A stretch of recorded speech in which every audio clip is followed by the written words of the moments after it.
இப்ராஹிம் அலைஹிஸ்ஸலாம் அவர்களை அந்த நம்ரூத் என்று சொல்லக்கூடிய அரசன் அவர்களை என்ன செய்கிறான்?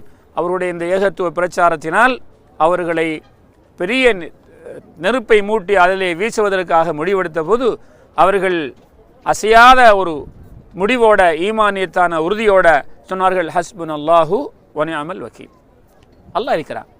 அப்போதான் இப்ராஹிம் அலைஹிஸ்ஸலாம் அவருடைய உறுதியை கண்ட அல்லாஹு தஆலா, தெரிந்து கொண்ட அல்லாஹு தஆலா அவருடைய உறுதியான வார்த்தையை கேட்டதற்கு பிறகு அல்லாஹ் நெருப்புக்கு உத்தரவிடுகிறான்.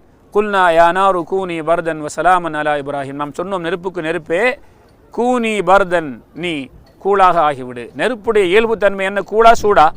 சூடு. அல்லாஹு தஆலா அந்த சக்தியை கொடுத்தவன், அந்த சக்தியை இப்போ நீ இழந்து நீ வேறொரு சக்தியை உருவாக்கிக்க அல்லாஹ் கொடுக்குறான். நெருப்பு கூழாக மாறிவிடுகிறது. ஆனால் அது எப்படிப்பட்ட கூழும் அதிகமாக இருந்தால் நம்ம இப்போ குளிர்காலத்தில் இங்கே நின்று கொண்டிருக்கிறோம், ஜக்கெட்லாம் போட்டு தான் வந்தோம் மதீனாவுக்கு இல்லையா?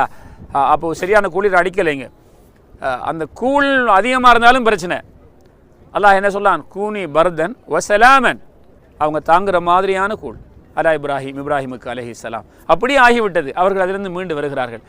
அப்போ ஈமானியத்தான உறுதியை இந்த நபிமார்கள் அவங்களுடைய வாழ்க்கையில் கண்டார்கள். அவ்வாறு தான் நாமும் சோதனைகள் வரும், அதில் உறுதியாக இருப்போம் ஈமானோடு வாழ்ந்து.